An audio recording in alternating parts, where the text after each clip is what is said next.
welcome to another edition of the Scuttlebutt Podcast from Trapping Inc. TV. We are, and in this podcast, we are up in the northwest corner of Alberta. We're up on the Steen River line. We're chasing wolverine and lynx, and it's an awesome trip as always. But the reason for the special introduction is something happens after the end of the podcast that I didn't know was going to happen. So you don't want to hang up. You don't want to close off. You want to stick around. Rennie actually sings us a song that he wrote when he was a 17-year-old out on his first trapline. Without further ado, let's get to it. My slipper keeps falling off. All right, everything good? Alrighty. Welcome to Scuttlebutt Podcast. I'm Rich Mellon, and today we are coming on location from a very special place, the middle of frostbite, northern Alberta. We're actually in the far northwest corner of Alberta. We are about 30 miles from the Northwest Territories border, and we are 30 miles west from the BC border. So we're just about as close as we can get into the corner of northwest Alberta. I am here with 3 generations of Schaub men. Okay, Rennie, the patriarch, the old dog. Kevin, which you'll all remember from last year on the show, and Kevin's son, Connor. Now, we have been out today trapping. We've had a great time. And when I said we are going to sit down and do this podcast, Kevin took me aside and he says, listen, he says, I'll warn you right now. He says, don't ask Dad about the old days because you ain't got enough batteries. Well, I put in the big battery.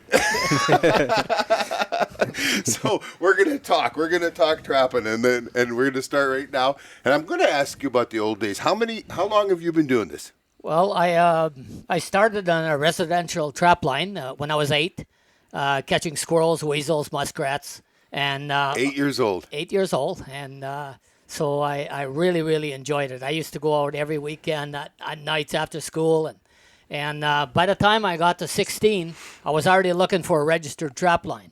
And so at that time, all the traplines were pretty well filled up in Alberta, but I found one. Al Boggs was the Fish and Wildlife Officer in Fort McMurray back in them days, and he found me a trapline at Legend Lake, and that's by Name Your Lake. It was 80 miles northwest of Fort McMurray by air, and so there was 4 townships there. So I bought it for, $20 a year at that time. Yeah. And anyways, I arranged to go up there by air to build a cabin in the spring.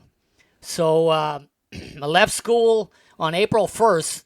What year? That was 1971. 1971. Yeah, and so I left school and I went up there with my cousin, and so we flew up there to build this cabin. They were supposed to come back and get us in 30 days. So that was the plan anyway. So we brought about enough for about 5 weeks of supplies, and we flew up there with a Cessna 180, loaded right to the pin. In fact, the only one that had a seat was the pilot. We were sitting on a stove, and we had traps, we had all kinds of stuff, Swede saws, axes. There was no power saws back then. So anyways, we got there. We landed on the lake, and I could still remember that when he took off, and you could just hear him, and then he just kind of disappeared. It was quiet. It was the first time I had heard such quietness, Yeah. So we spent, I think on the fortnight, we had ourselves a little cabin built. We built a floor in it. We built bunk beds. We had everything we needed in it, and so every day we used to go out and explore around the lake and stuff, because we were coming back in the fall to go trapping.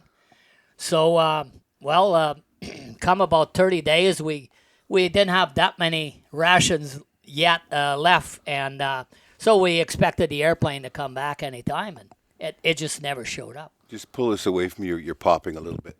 There we go. So it never showed up. So a few days past the 30 days, we saw pretty north of Legend Lake. There's Legend Lake Tower, and we could see a little smoke there on a calm morning. And so anyways, we huffed her over there. It was about a 6-mile run, and we were in pretty good shape back then. And so anyways... you were what, all of 17 or? 17 years 17. old, and I was in good shape. Yeah. And so anyways, we got there, and so there was, I remember the guy's name, Egan Isaacson. He had came in, Swede, and he had come in to bring it was an indigenous fellow that was working for forestry. For forestry. So he brought him in, and so he was leaving as soon as he set them all up. So we told him our predicament, and he says, well, I'm sorry, but we don't have insurance to fly you guys out. And we said, well, how, can't you bring us somehow? And he says, no, you'd have to be an employee of forestry. And we said, well, do you have any jobs available? And he says, yeah, we got a couple jobs. We said, well, hire us, and then we'll fly out with you. And he goes, well, no, that's not how it works. Oh, it's never that simple with government. No. We know that. Yeah. So the plan was that he said, kind of sarcastically, he said, you show up Monday morning and I'll give you a job. This was Thursday night. So we went back to the cabin, and I remember we had a pound of bannock left, and we took a 22 and some of our stuff, and we headed out to walk out the Chippewa Lakes. Now it was around the first week of May. Creeks were already flowing. There was still a bit of snow, but it soon left, and then it was, muskegs were getting soft. Oh, it was hard going. That's tough walking. That is. Yeah. It seems like you have to lift your ankles up to your Adam's apple every step, right? That spongy old moss, right? Yeah.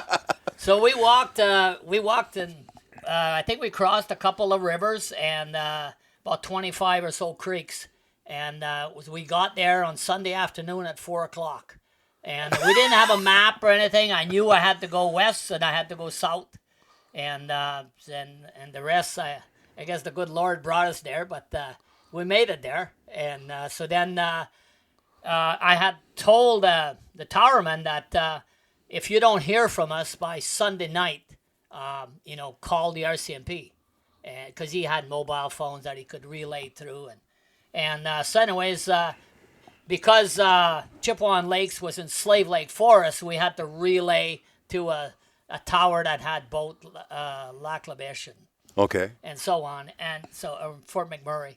And so anyways, we finally got the message to this towerman that we had made it. And he said, "Oh, I had forgot about you guys." And that was so common back then, though. Yes. You're a man at 17, Yeah. and nobody worried about you. No. You head off to the bush for a week or two, and I remember, when my wife and I first got married, I'd go hunting, go moose hunting for 2 weeks. She wouldn't hear a word from us, and when we showed up, I was how big a moose did you get? All that kind of stuff. Nobody was concerned, right? No. Today, if you were to throw a 17-year-old kid out in the bush and walk away, they'd have you in jail, wouldn't they? Yeah, absolutely, yeah. So that was the start of your trapping. Yeah, so I come out, we worked for forestry, and I got on the towers, and I was a spare towerman, so I went to L's Tower, Birch, Legend, and I replaced people that wanted the weekend off, that kind of thing. And so I replaced this guy out of Algar Tower, and he wanted to go to see Klondike Days, which is normally 2 or 3 days, and they never showed up again. Oh. And because there was only 3 months left, they said, okay, well, you might as well just stay on here. It was a 6-month tower. So my mom and dad brought my team of dogs there, because you could drive there. Right. And every week or 10 days, I had a hole in a muskeg, and they'd bring me some tullabies so I could feed my dogs. Yeah. And I was training my dogs while I was on the towers. There you go. And so anyways, when November 22nd we were waiting until we had the first snow so we could leave Fort McKay. And so the first snow was November 22nd. We took off, and we took off with 2 skidoos at first. And by the time we got to Garnisher Lake, there was already like 18 inches of snow. Wow. And then, so when we got to the Birch Mountains or Birch Hills, it was we just couldn't go anywhere. We had little lands back then. Oh, the 250 a land. Yes, 12 horse. Yeah. 12 horse. Yeah, 12 horsepower. And so. Connor thinks that's so funny. Yeah. How many horses was that thing you were driving today? 96. Yeah, 96. Yeah. Yeah. So they consisted of take a pair of snowshoes and walk up and break trail. And then the following day, we would push the eland up the hills. And then the third day, we were sometimes able to bring the skimmers up with the elands. Right. And so it was quite and then by then it snowed 6 inches. We started all over again. So was it traction getting you or power? It was just it was no power. No power. And the hills were like the forehead of a Holstein cow. I mean, it was, Forehead of a Holstein cow. I gotta write that down.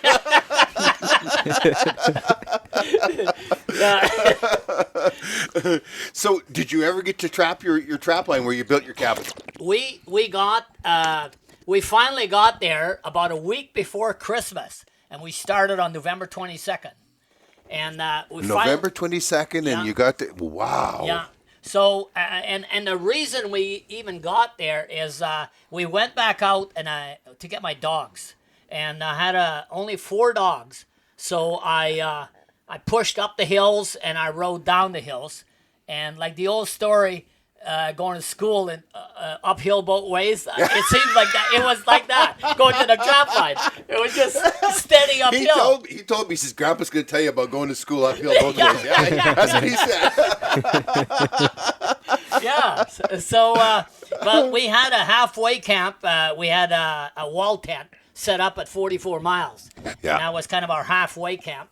And so we stayed overnight there with the dogs, and then the next day we took off again. And So was that on your trap line, that halfway camp? No? Oh, no, not at all. No. We had to get to Garnerter Lake, which was kind of they had an Indian reserve on there. Yeah. And so there was so many cut lines back them days that we had to hire somebody to go with them to show us the way to get there first. And so once I went, and that was another story. We were in the middle of nowhere, and this native fellow says, "I think we should stay here tonight." So he started this little fire. Now like you heard about the native fires, very small. Yeah. And they're very good at it. Yeah. And so, anyways, we had some tea, and I can't remember eating anything, but he said, "Well, time to go to bed," and he just leaned over and fell asleep, and. I shook like a cat on a tin roof. Like I couldn't believe how cold it was, and it never bothered him a bit. And the next morning, he had some more tea, and away we went. And we finally made it to Garnerter Lake. And Garnerter Lake had 2 big lakes, and there was some narrows in between. Right. And in January, beginning December, January, there's so many. The whitefish go in there, you can almost walk across. Really? And I remember we had a little piece of net, and one would just stay on shore, and the other one would just kind of walk around with chest waders. And like we'd get like 180 or whatever in one scoop. And these were jumbo whites. Big ones, 8-pounders, yeah. Now, when I left Fort McKay, Al Boggs told me, he says, I'm going to give you a piece of paper that's going to allow you can shoot a moose, a caribou, you can net in any of the lakes up there for your dogs or your so you could survival live subsistently. Yes. Yes. Okay. And because he says I'm going to go and check up on you because he didn't want me to go. He said it's not for a 17-year-old. Right. Shouldn't be doing that, but I was way too stubborn.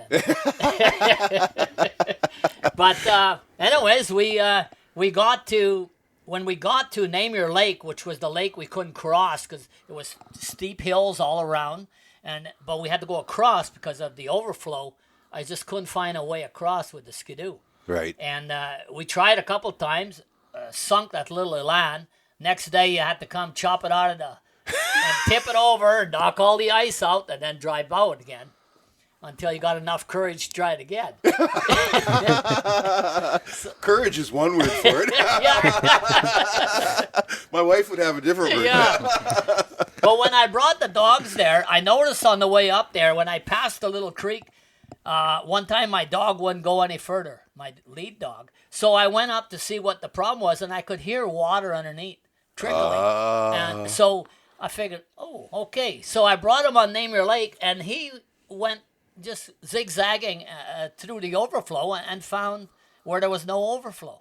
And that's how we finally got across.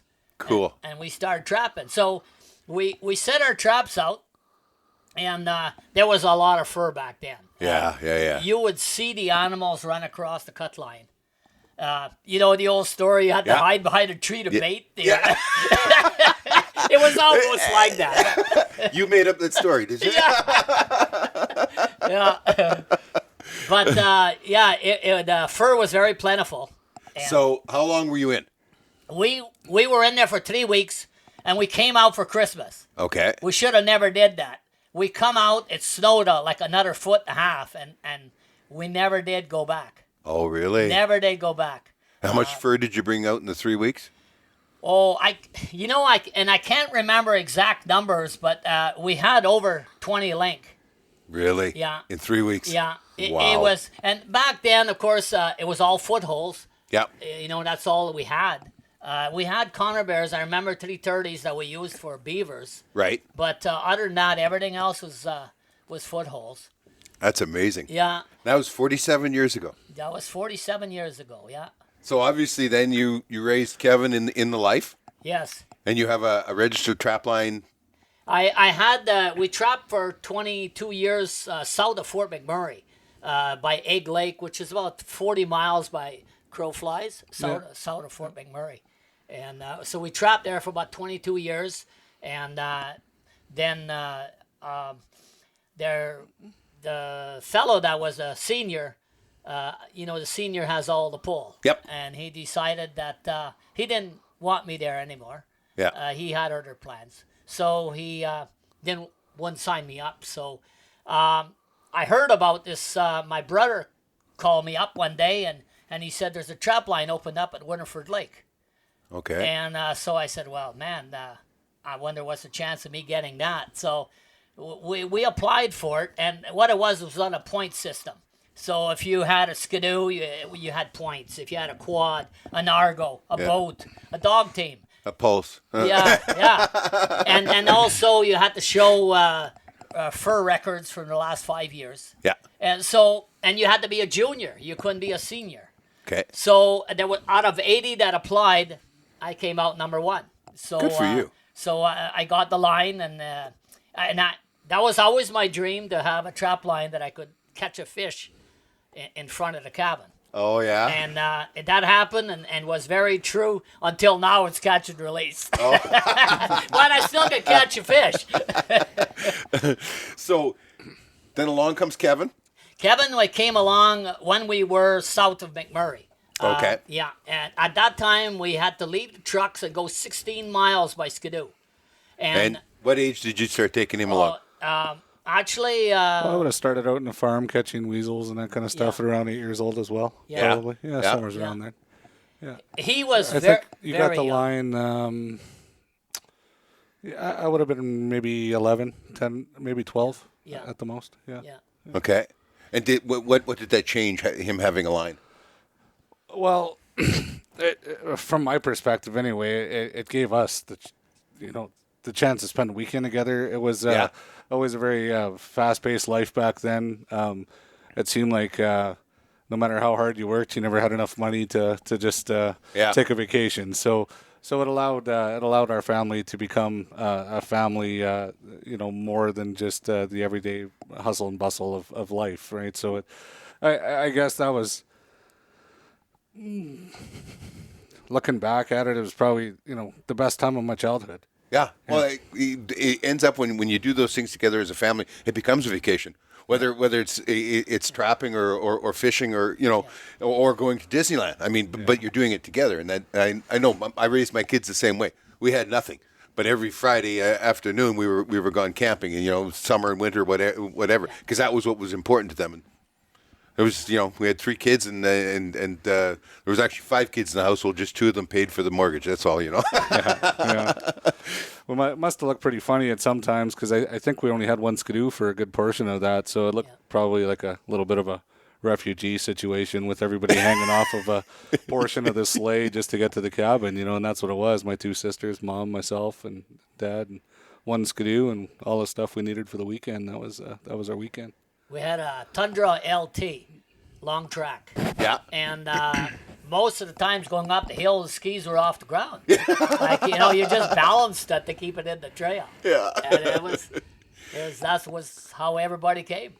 We had a musher type sleigh, so I would always ride on the back and help push up the hills and help steer the sleigh and whatever. And there was once or twice where I fell off and Dad didn't realize for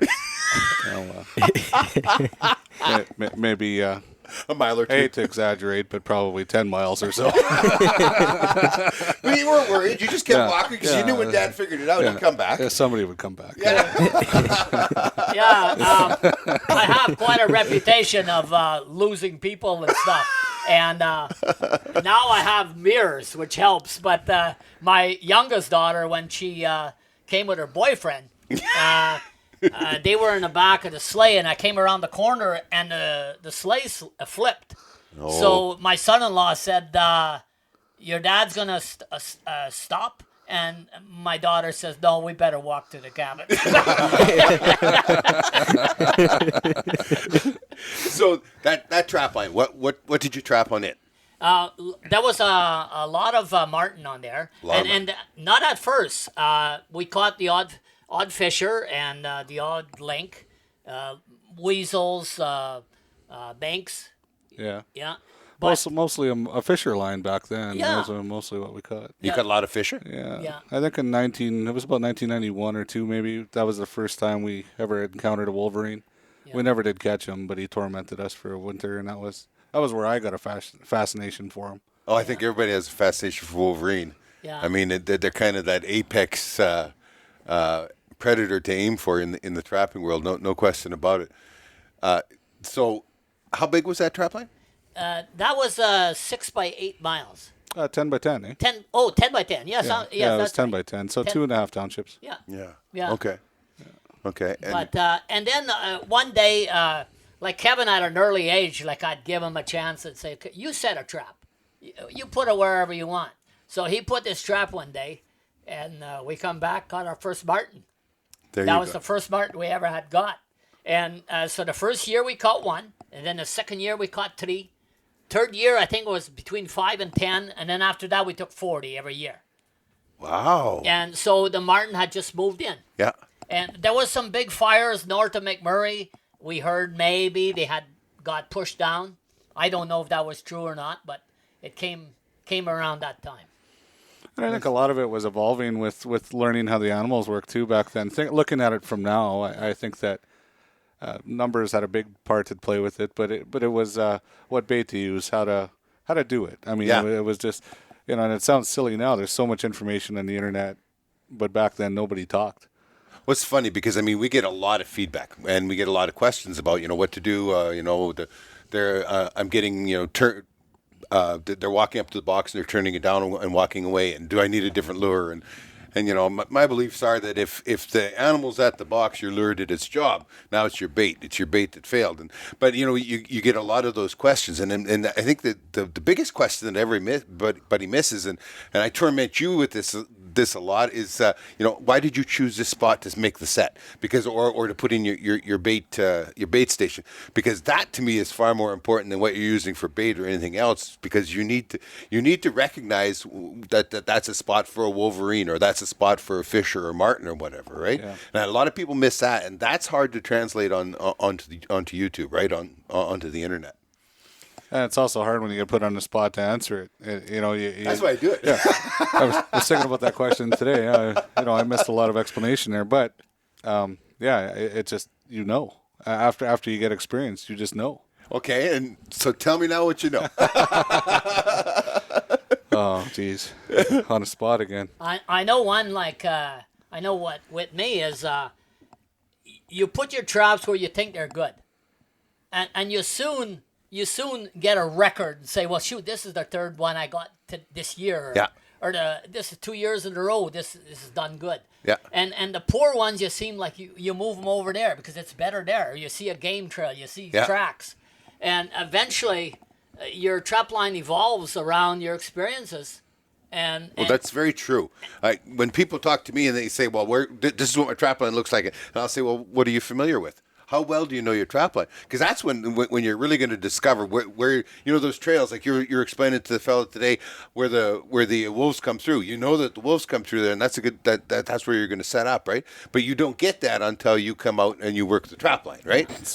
Burn a lot of gas. That's right. Yeah, I mean it takes work to do that. So that's a big deal. The one that gets me is, we talked about this today out on the line, is I'll set a box up and it will do nothing for 3 years, but I'm driving by it anyway, so I set it every year. Then all of a sudden it catches on fire.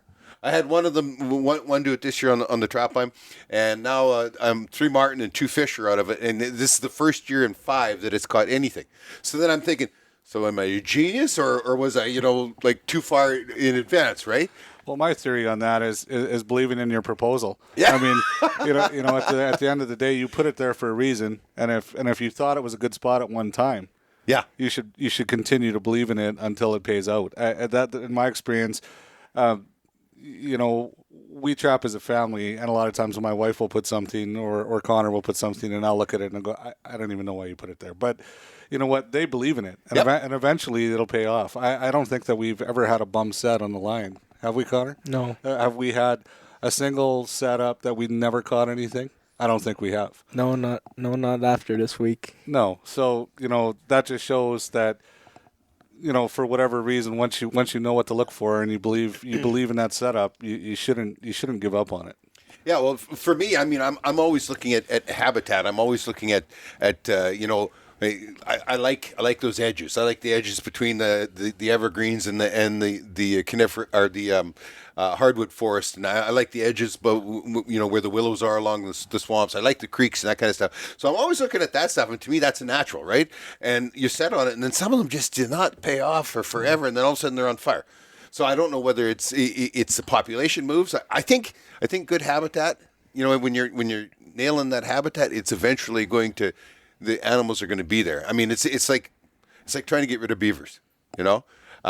You can trap every beaver out of a slough or a creek or whatever, but if it's good habitat, in a couple of years, maybe later that year, there are beaver back there because that's a habitat, and they're going to be there. It's just neat though. I always like to talk to people. Like folks know Wolverine so well, so I'm trying to peer through your eyes a little bit there. Morley Smith, yeah, you folks know Morley. The guy can howl a wolf in. Like, I mean, he knows wolves so well, and trying to peer through his eyes and the stuff that he sees. That's why I ask those questions. Like I'm trying to understand, because once you can see it, it makes such a huge difference in how successful you're going to be. Yeah. I mean, and for people learning the trade or learning, the industry, whatever you want to, I guess there's a split thing on what people consider it. But, as people that are learning, I don't think that a lot of guys take enough time to understand what went wrong and what went right. Well, so many of them though today they look up YouTube, and if you need to change the carbides on your skidoo, you take a look on YouTube. That's how you do it, and they figure it's that same kind of thing for trapping. Well, trapping also has there's a spiritual side to trapping where you have to have some intuition, right? It can't be taught. You know what I'm saying? You have to understand a little bit about what's going on. So how did we end up here in Steen River? Oh. Well, we're both in the airplane business, and I had my own little business going on. I was a little stubborn as well and wanted to try it out. So I was doing that, and had an opportunity up here to sell the business and move up here and manage a bigger company. And I don't know what it was. I can't explain it till today. Joni and I came up. Kids were little. Our youngest was 6 months old, I think, 7 months old.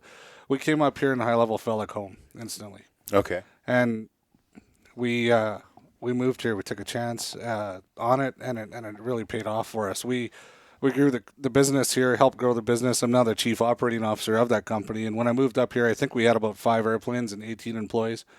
And what exactly does this business do? Well, we specialize in air ambulance service.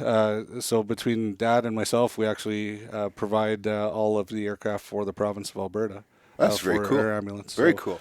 So we run a fairly large company now, or help run it. I mean, we have a team of great people around us, but what sent us to Steen River, I can't explain it till today. Literally, it was a weekend we had off, and we wanted to go camping somewhere. And there's an abandoned campsite right across the road from where we are right now. They abandoned it in the 80s. It used to be a Steen River campsite. And like one of the government of Alberta things. That's right. That's right. That we used to have everywhere, and now we have none of. Yeah. Yeah. I think there's still soggy firewood there. But I knew the guy that had the contract to supply that. we drug our fifth wheel there, and we just went exploring. We didn't even own a quad back then, and we found this place. And this place was all overgrown. You couldn't drive a quad down here for the life of you. It was overgrown, and we went onto the riverbank, and we looked into the river, and it was just home. And just by absolute fluke, answered an ad in the newspaper. It was about 3 years later. It was at your house. It was in the Alberta Trappers magazine. It was a classified ad. Guy advertising a trapline north of High Level. I had no idea it was this one. No way. I wrote the guy a letter, and trying to remember, but it was from the heart. I remember that. I don't remember exactly what I said, but I just explained my situation. I explained how much we missed trapping. We couldn't do it. We were away from our family. We had to come here for a career move, whatever. And he replied instantly. It was for sale for several years. And he had, people replying for the wrong reasons. Right. He wanted it to go to the right family. And I guess he thought we were the right family. So made him an offer on it. It was a progressive takeover. I had to be a junior on it for a few years with the new regulations and everything. So we came in, we put a wall tent here. We cleared this whole thing by hand, Joni, Connor, myself. I don't know how many gallons of chainsaw gas we burned, but I wore out, I think, 3 chainsaws here. Yeah. And, and 2 quads. Yeah, 2 quads. And, life just got better. Every day got better that we were here. Yeah. Yeah, well, and I mean, just the thought of when you're not here, thinking about getting back here. Yeah. Right? And I mean, and the kids growing up, like, I mean, I understand this because we had places that we did random camping too when our kids were small, and they had, their forts, and they had all that stuff planned that, that they continued on. Their play of the weekend would be interrupted for the week, but they was there again on the weekend, and it just added so much cohesion and that to the family, right? We could know that they were off there, they're fishing down at the beaver pond or whatever, and Sandy and I could sit by the fire and unwind, or we'd go on a hike up the hill or whatever, right? Yeah. You had this to come to and work on, right? Yeah, and because of, well, depending on what end of the spectrum you are, but it could be bad genetics or good genetics. Can't do anything a little bit. Yeah. So I have that one too. So we didn't come out here just to relax. We came out here to trap, and every morning the kids were little. Looking back at it now, I probably should have been charged for child abuse, but we were bringing our kids out. It was minus 35, and we were going out and putting 100 miles on in a day, and they were little. Looking back at the pictures now, I mean, we were probably crazy, but it still worked. Yeah, it worked. We need more of that in today's world, and not less, more. Yeah. So you started trapping, and you didn't know what you had here, right? Not initially. The guy I bought it from, he knew there was wolverines, for example, out here. The odd link, he told me when I bought it. And, they were your typical weekend warrior sort of type people. They lived in Edmonton. They would come out here a few times a year. They would set a few traps. Probably didn't take the time to understand the animal, to understand the area, understand what bait to use, and just understand it all. Not to mention, there wasn't a single trail open here our first year. Like everything that we saw today was networked by a lot of, you'd spend a week sometimes getting to the end of a cut line, and it just dead ends, right? Yeah. Oh, now what? So, it took us about 3 years, I would say, before we got like a useful network of trails, and I mean, it's not even close to done now.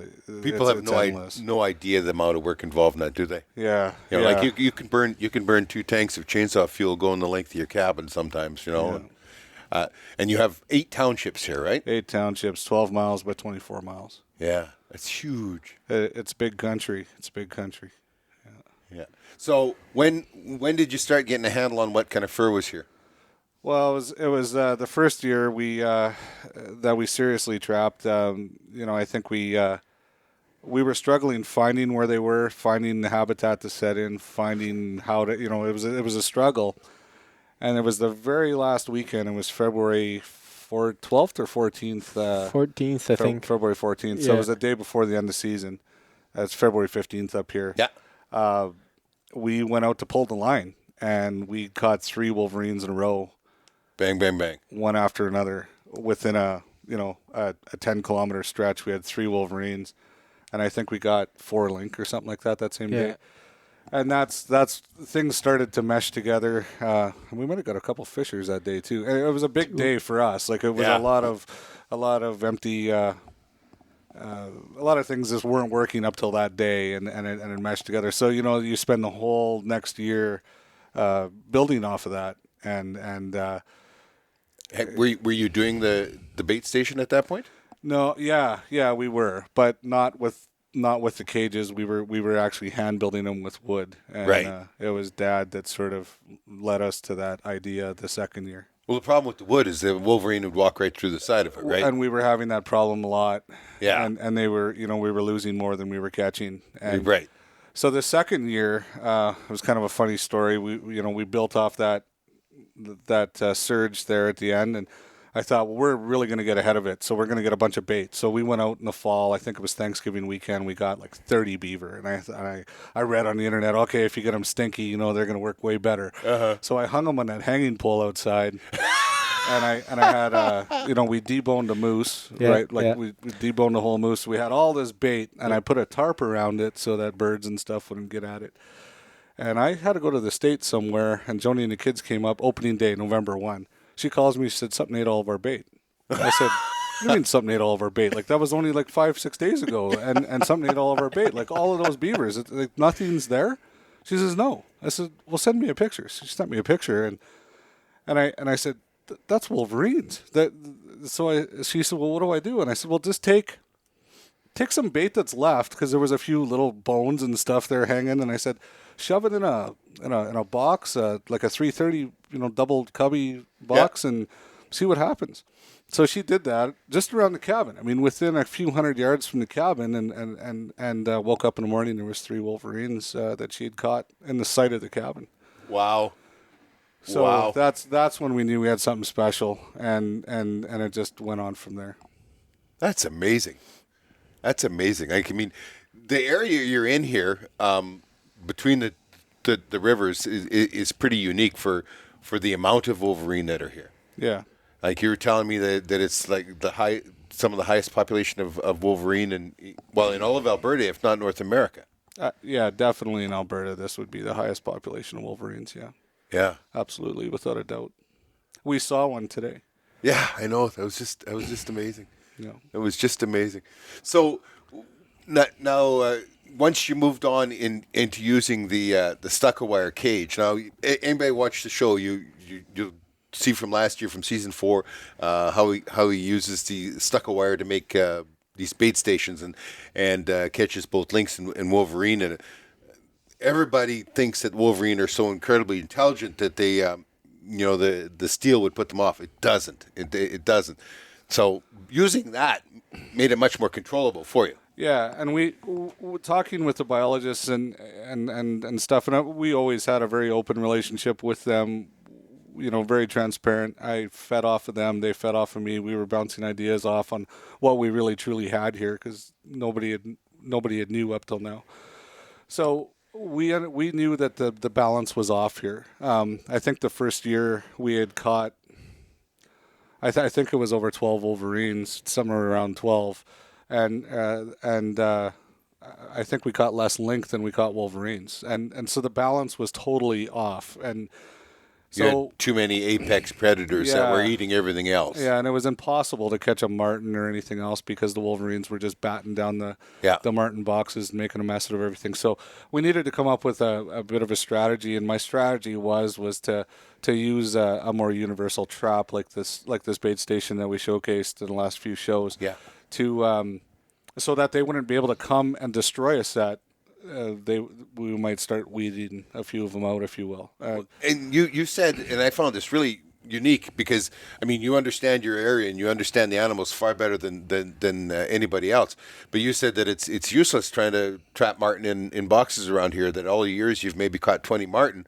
But because you've got that box there with meat in it, well, that becomes a play toy for the wolverine, one after another after another. That's all they are. Yeah.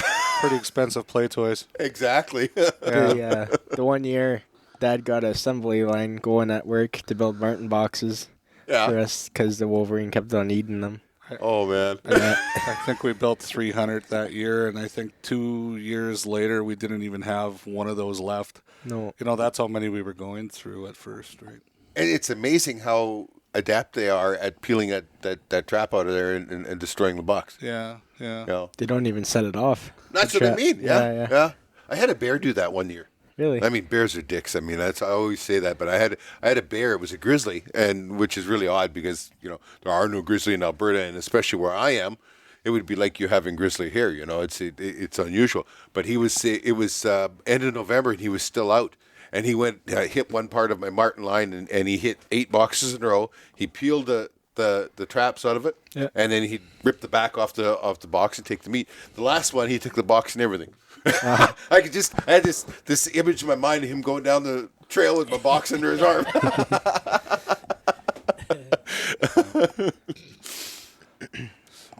So now that you've got some idea, and you're working with the biologists, what are the wolverine numbers? Like, I mean, the biggest thing about wolverine is nobody knows anything. It's a study that Alberta Conservation Association has done with the trappers. They have bait stations and run poles to take pictures and that. And all of a sudden we discovered that we have way more wolverine than we ever dreamt we had.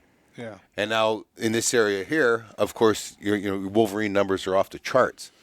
Yeah, it's not uncommon. I mean, we caught 2 today. And that's not really all that uncommon up here in this Beastie Lake area of the province. That's I don't know why they're so thick and so plentiful up here, but obviously the food sources, everything's working.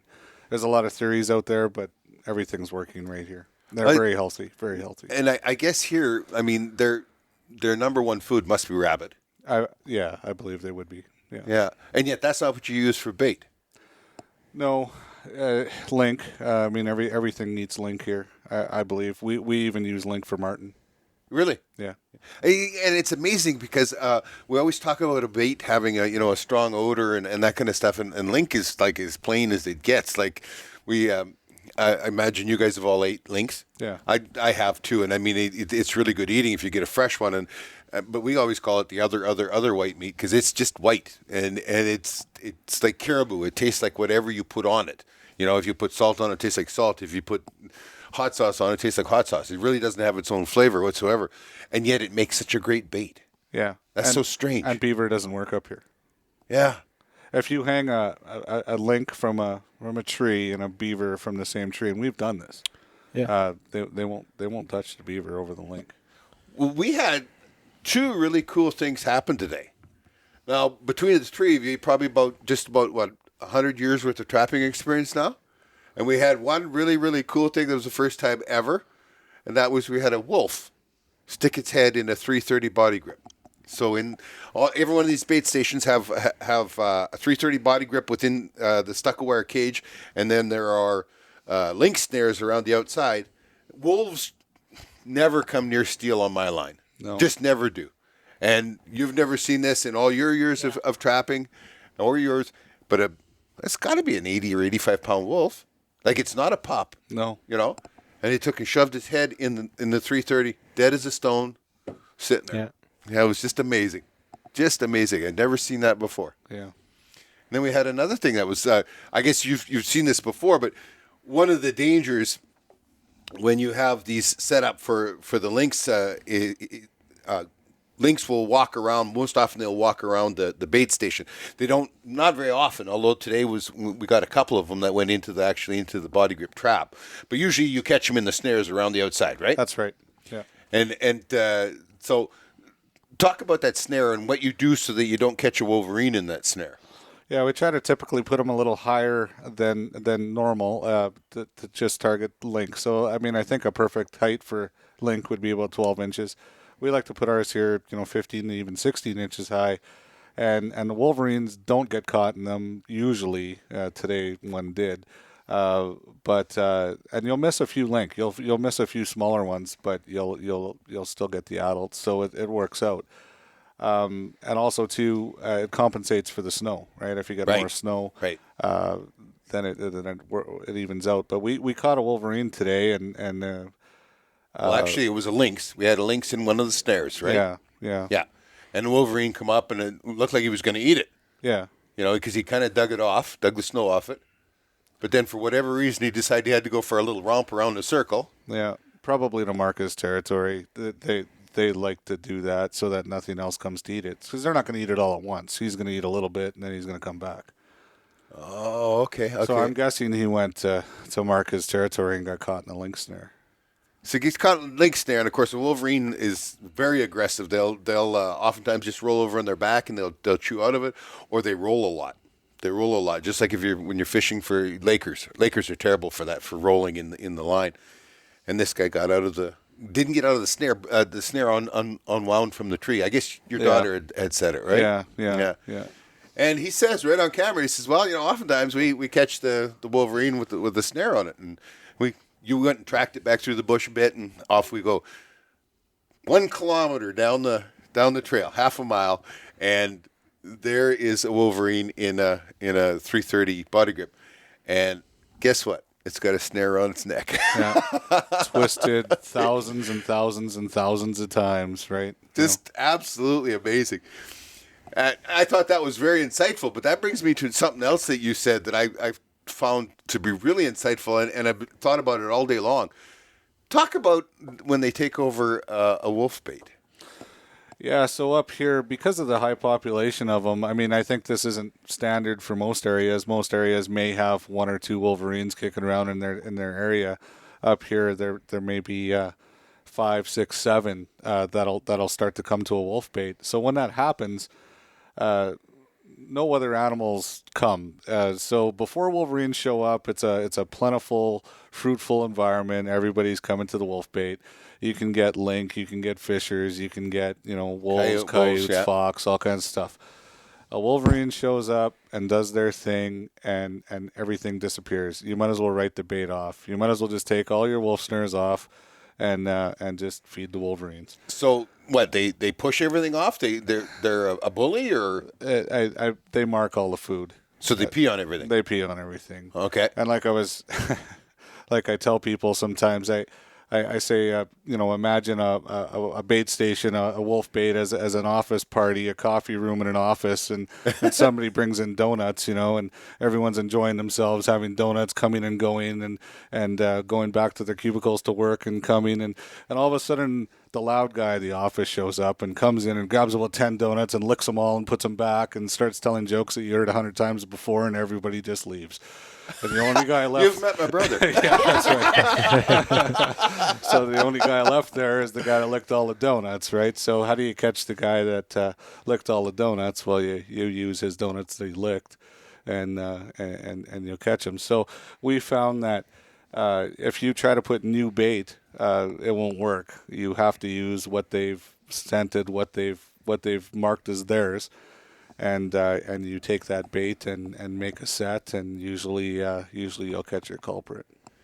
So this is really insightful. You take what they've already what they've marked. They've called it mine. And you take and throw that in a box, put a trap in front of it, and they'll want to go get it back. Yeah, because it's somebody theirs. moved. Yeah, somebody moved it. It's theirs, and they don't think about why somebody moved it. Just somebody moved it, and it's theirs. That's amazing. They're going to go get it. I mean, I just think about it it's sitting there and they pee on it there. But if I move it over here now they got to.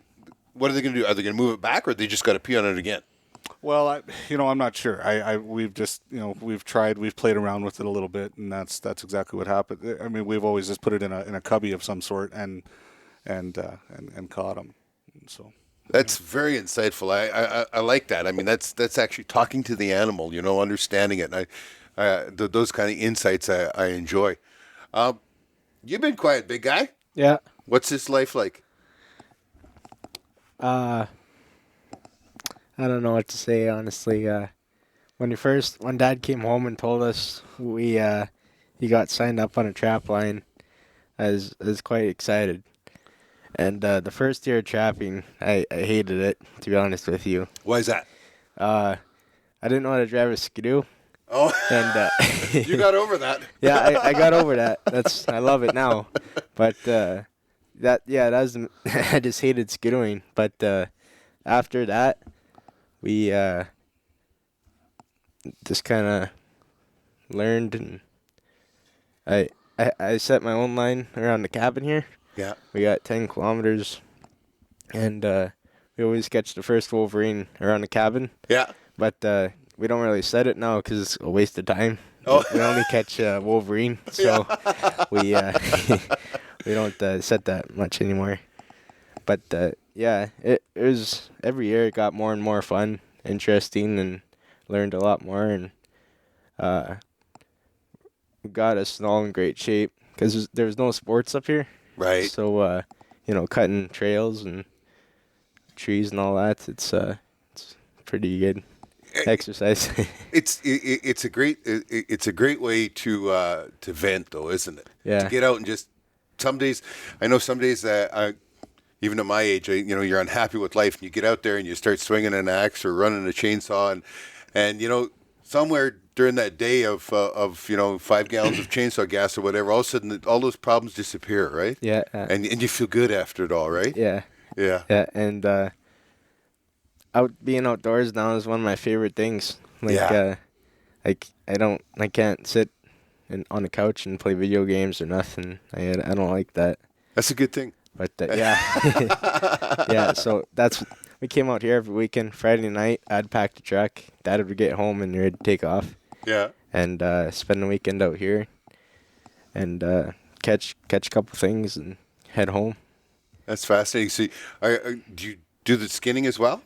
I help. I don't skin. I just flesh. Oh, board. you flesh? Oh, yeah. Okay. Well, my mom does most of the fleshing. She's way better at it. But, yeah, she's a very competent lady when it comes to this. Oh, yeah. Yeah. So, last year we had a system going up. These two skinned. My mom fleshed. We had another guy fleshing, and I bored. Yeah. So what did you have to put up last year? I think we did somewhere around 50 link in 2 days, and we had I think around 4 wolverine and 5 fishers and some marten. So it was a decent year last year. Yeah. Oh, that is amazing. We did it all in one weekend. Yeah. Well, up here it's easy for things to stay frozen. Yeah. It was it was 32 below this morning. Yeah. Every day you go out and the snowmobile starts, it's like, oh, that was a good day.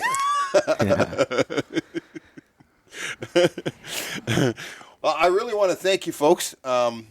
This is my second trip up here. I love it up here. You've got an incredible piece of heaven. And I enjoy the knowledge. I enjoy the camaraderie. I really love seeing the young folks up. Your sisters aren't here this time, No. Which is too bad because we had so much fun with them last time. Yeah. But I got to meet you and hear the stories and see where he came from, and it's all becoming clearer. So I really want to thank you for having me here, and I want to thank you for doing the podcast with me. Yeah, no problem. Thank you for coming. You. Okay, and thank you, folks, for watching, and maybe we'll see you down the line.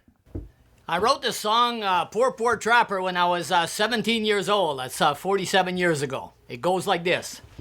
Oh, we're poor trappers, what are you gonna do? We're poor trappers, filled with caribou. We're poor trappers, always on the go, trying to put them traps out before there's too much snow. We got ourselves a dog team, we also got skidoos. It seems we're working round the clock with so much yet to do. We got a net to set, we got some wood to make. We gotta build a cabin before it's all too late. Oh, we're poor trappers, what are you gonna do? We're poor trappers, filled with caribou. We're poor trappers, always on the go, trying to put them traps out before there's too much snow. I woke up one morning feeling mighty cold. I glanced out the window, the dogs are covered with snow. So we ate our pancakes and slept right outside. Why, it was so bloody cold, we nearly froze alive. Oh, we're poor trappers, what are you gonna do? We're poor trappers, filled with caribou. We're poor trappers, always on the go. We're trying to put them traps out before there's too much snow. The mice are chewing at the furs, the moths are helping too. We're trying all we can, but there's not much we can do. The mice are chewing at the fish, the wolves are eating our meat, and we have to stay up all night, we're really getting beat. Oh, we're poor trappers, what are you gonna do? We're poor trappers, filled with caribou. We're poor trappers, always on the go. We're trying to put them traps out before there's too much snow. But we have our freedom, we can do what we want. It's not like in the city where you can't even take a walk. The scenery is so lovely, the lakes are so darn nice. It beats a Paris and Rome and all the city lights. Oh, we're poor trappers, what are you gonna do? We're poor trappers, filled with caribou. We're poor trappers, and I'll always be. Cause poor trapping, cause trapping is for me. Thank you, sir.